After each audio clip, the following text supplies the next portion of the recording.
In this video we will go through the signals and systems theory that is of interest when we would like to model signals both in time and in frequency and look at how they are related to each other.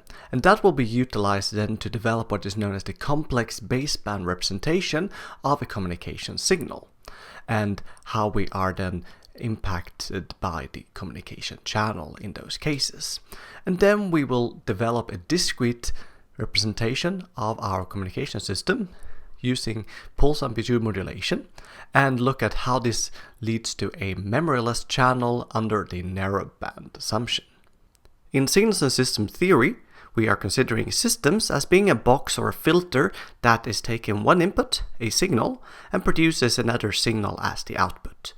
And here's a time domain representation when these two signals, the input and the output, are functions of time. And there are different types of systems, but what is of particular interest is linear and time-invariant systems. Linear means that if we are scaling the input signal with a factor, well then the output signal will be scaled by the same factor. And time-invariant means that it doesn't matter at what time that is 0 here, we can shift things in time back and forth and we will shift then the output signal in time in the same way. And what is interesting with linear and time-invariant systems, also known as LTI systems, is that we can represent the entire system's behavior using what is known as the impulse response. So the impulse response is a function as well of time, and the output signal is the convolution between the input signal and the impulse response. And the convolution is defined in this particular way. We call it the impulse response because if we're sending an impulse through the system, well then the output will be equal to the impulse response. And an impulse is also known as the direct delta function, and it's not a real function, it's some kind of idealized idea that we are sending something that is infinitely large at time 0, and otherwise it's exactly non-zero. So you're really sending something that is infinitely short in time. And then the output becomes something that is satisfying this particular integral property. Anyway, the important thing is that there is an impulse response. The output is the convolution between the impulse response and the input signal. So this is the system in the time domain. In the frequency domain, we can take the input signal and we take the Fourier transform of it. Then we have the frequency domain representation. The output signal, we can do the same thing. And if we compute the Fourier transform of the impulse response, we get what is known as the frequency response. A very useful property is that this convolution between the input and the impulse response becomes a multiplication of their frequency representations like this. If you can see here, I've always used P as a subscript on the input signals, the output signal, and the impulse responses, and also their frequency domain representations. And that's because I am implicitly assuming that they have what is known as a passband signal. So what is that? Well, a passband signal is something that is centered around a carrier frequency, here called Fc, and it has a bandwidth around it, centered around it, and then it's far away from 0. So we are not getting a signal all the way down to the frequency 0. Those type of signals are instead known as baseband signals. So the input signal have a particular shape in the frequency domain, and the output signal have the same type of bandwidth here, but it has a different shape that is then determined by this frequency response of our filter. So as an example here, when we are computing Fourier transforms of signals, then we are taking a signal over time and we are transforming it into representation where we can see which frequencies that are existing in this signal. Formally speaking, the Fourier transform is defined like this. X of f is the Fourier transform of x of t. And we are computing it by taking an integral from minus infinity to infinity of time. And as the integrand here we have x of t and we have e to the power of minus j 2 pi ft. So f is this frequency that will then be the variable in the frequency domain. So we're integrating out the time domain and we are getting the frequency domain into this. The Fourier transform exists for most signals, but there is a technical conditions that needs to be satisfied. One example of a pair between time and frequency domain is that if the time domain signal is a cosine function with a carrier frequency fc, well then what we get in the frequency domain is a direct delta function at plus fc and at minus fc. And they have a 1/2 in front of them each. So that is sort of showing that the cosine is something that have only frequency fc, and then our Fourier transform is also existing at the positive frequency of fc and at the negative frequency fc.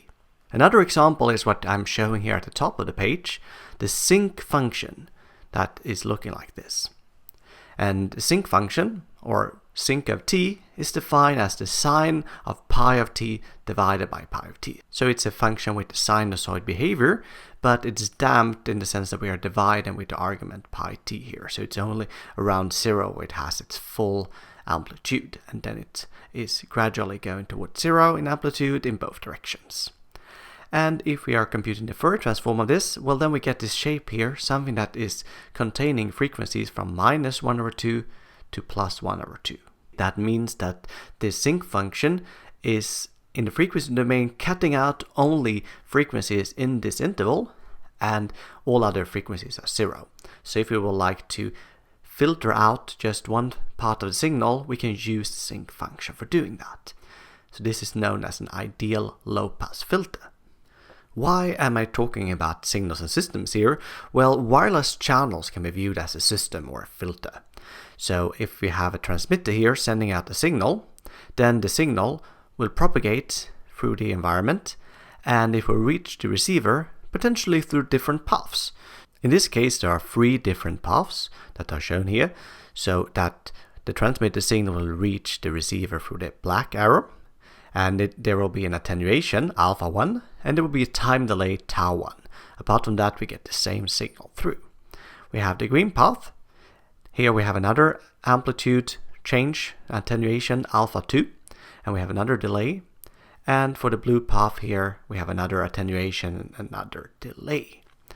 And if we are now sending a delta function through the system, well, in that case, we get the impulse response, where we just replace set p with delta of t. So we get alpha delta t minus tau 1, and so on. That is our impulse response. Let's now talk about the sampling theorem. If we have a continuous time signal, then we can sample it and describe all of its behaviors using only its samples. For a passband signal, which is something that, as we said, was centered around a frequency fc somewhere, the bandwidth is the distance between the lowest and the highest number here that we're having at the positive side of frequency domain. Then we have the same bandwidth here. So that is how we're computing the bandwidth, b. And the sampling theorem is then saying that because this is a real valued signal, we see that it is having this kind of symmetry around positive and negative frequencies, then the sampling theorem says that we should sample it at twice the bandwidth. 2b real samples per second can be used to describe these signals perfectly. So all the information content is there in the samples, and we can then use the samples to reproduce the signal later if we want to. If we are instead taking the signal and move it down to center it around the baseband, around the 0 frequency, well then, using the same definition, we only have a bandwidth of b/2, because that is the largest number that we get from the upper down to 0 in this case, which is the lowest positive frequency. So in this case, the bandwidth is only b/2. So we are sort of taking a signal in the frequency domain that has a bandwidth of b, and now we have b/2. This might seem weird that we had the bandwidth in the passband that was b, and in the baseband we have b/2. So still the shape is the same, so what happened to the signal? Well, the thing is that before we had the symmetry between positive and negative frequencies, we don't have that anymore, so this is actually the frequency representation of a complex valued signal.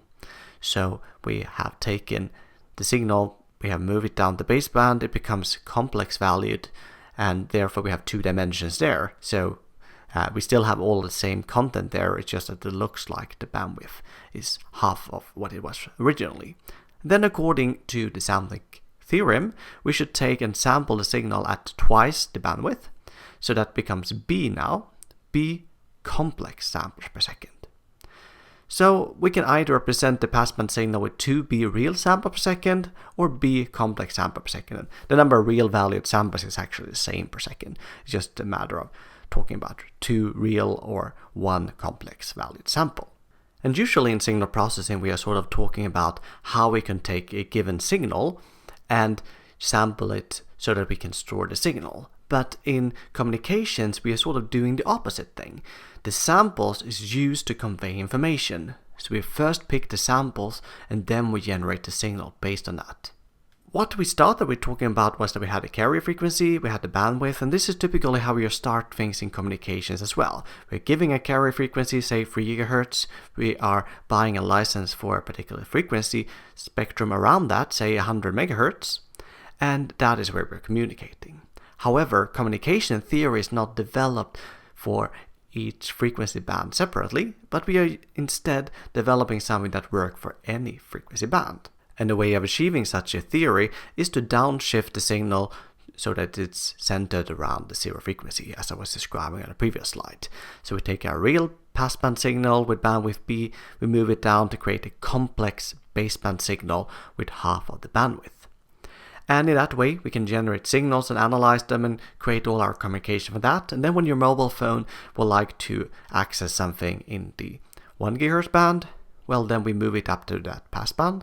If we want to do something in the 3 GHz band, we can move it up to that passband and so on. It's the same theory and same algorithms in the baseband, but we just modulate it up and down the different passbands depending on where we're operating for the moment.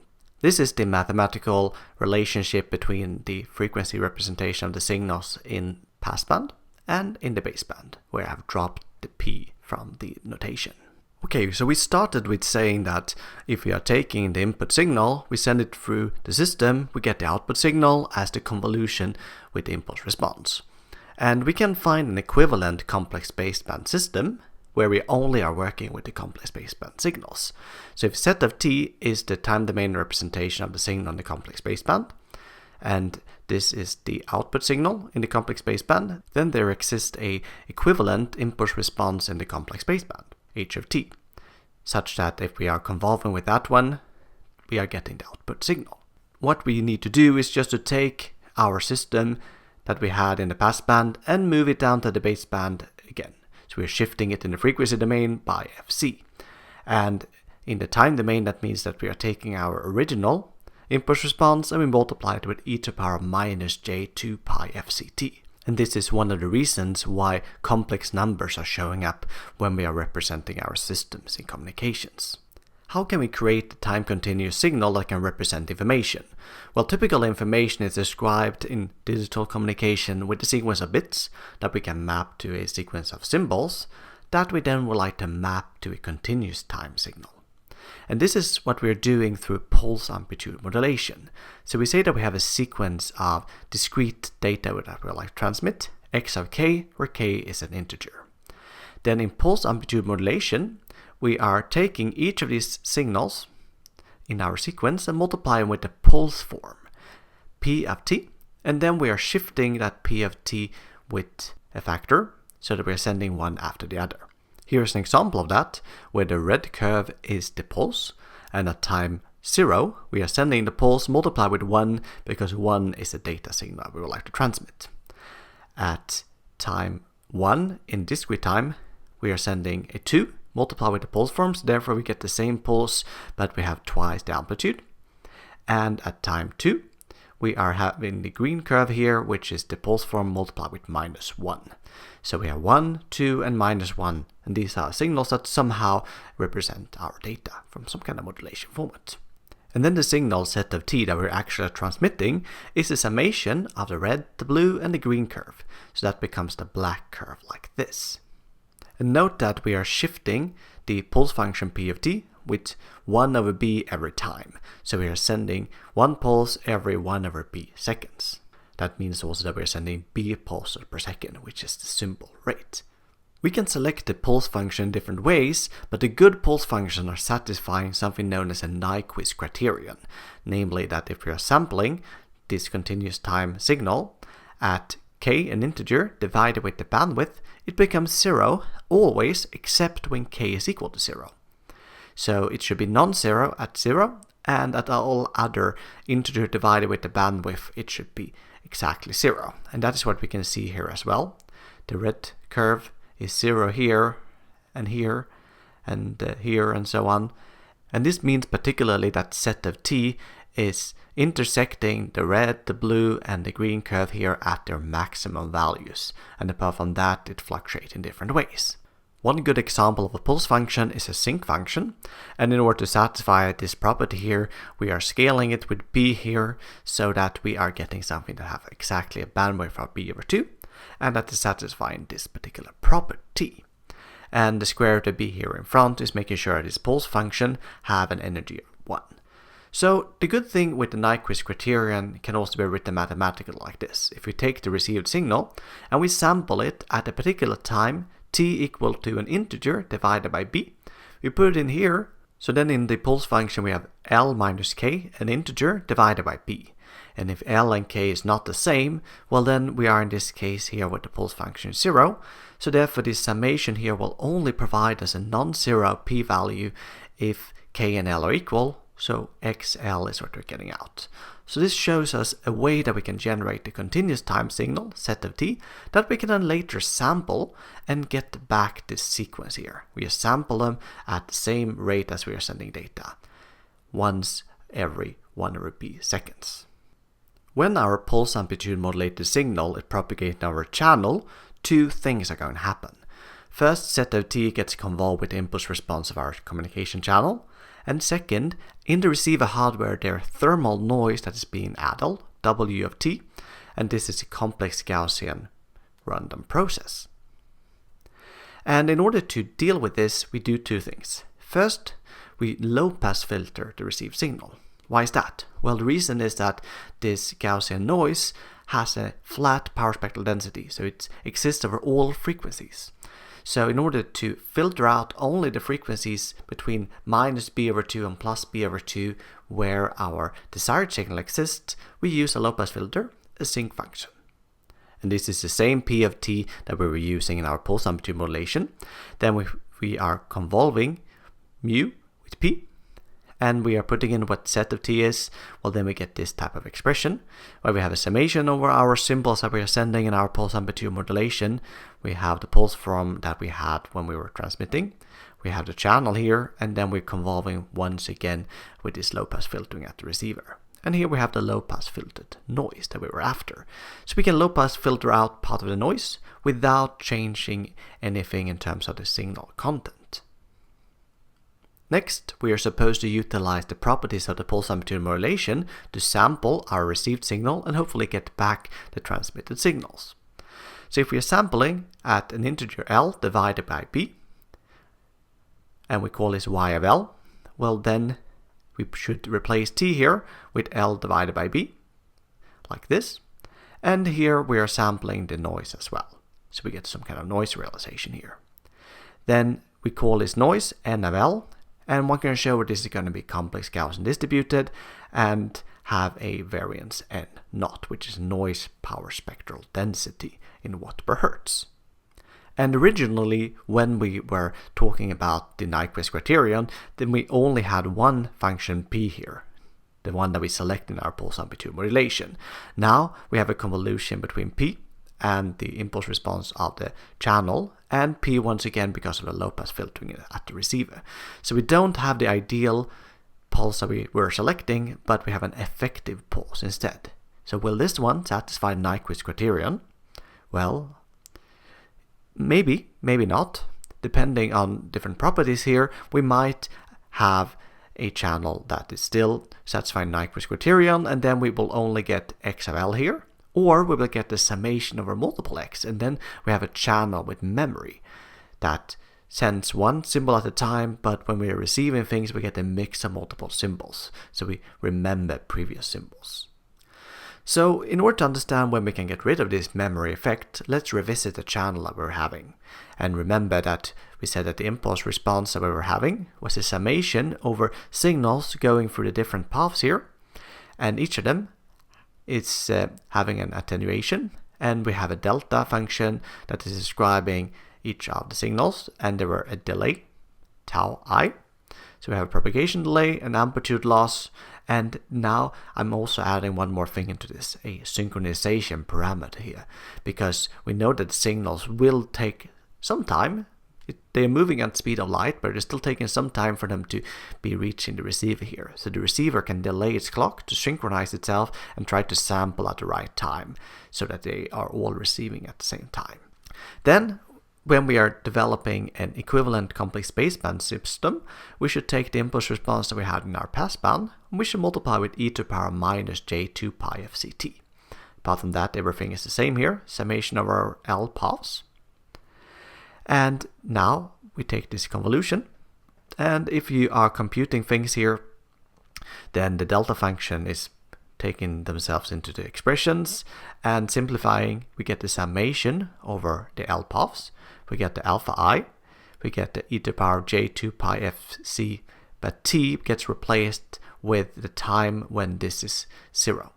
We get tau I minus eta, which was the sample time, and then the convolution between p and p becomes the sinc function as well.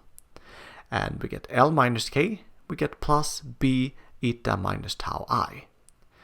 And this term here is different for every path I, because we have different time delays. And here we also have something that depends on tau I. To get rid of the channel memory, we would like this term here to be 0 when L and k are different. And we have sinc of L minus k here, so if it's only a sinc of L minus k, well then we get this property. When L and k is equal, it becomes 1, and when they are different integers, it becomes 0. However, we have this additional term here with the bandwidth multiplied with eta minus tau I, and this term is typically not 0. But can we approximate it as being 0?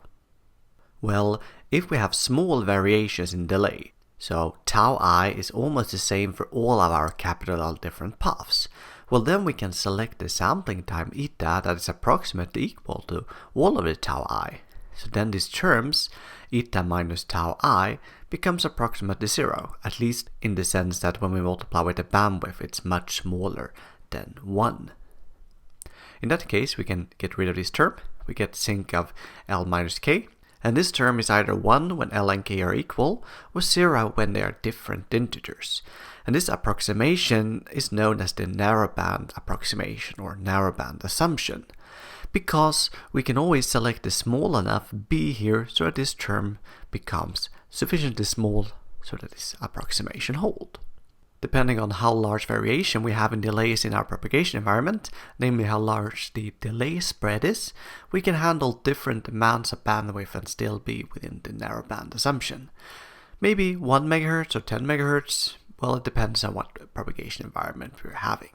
But under the narrowband assumption, we can replace the pulse with sinc of L minus k, which means that this term is not depending on I anymore, and we will only get k equal to L left in this type of term. If we call this part G, well then we can write the entire system as y of L. In the summation we only get x of L left, so we get x of L, we have this term G, and then we have noise that is added to our system. And this is called a discrete memoryless channel, because we are sending one signal, we are getting one received signal, and we are multiplying with the channel response here, G. And we get noise added to it. So one signal in, one signal out, there is no memory effects between them. We can treat every transmission differently because also the noise here is independent for each channel index L here. This is only one example of how we can compute G for a particular propagation environment with a certain number of paths and certain attenuations and delays and so on. But in the discrete memoryless channel, it's just a letter G, a complex number. In this video, we started with a signal around the carrier frequency Fc having a bandwidth B. And then we moved to the complex baseband, we sample it, and under the narrowband assumption, we got the discrete memoryless channel that is describing a very general communication system, but in a very simple way that will help us to analyze the communication performance. And the only thing we then need to remember is that the bandwidth determines how many times we can transmit per second over this discrete memoryless channel.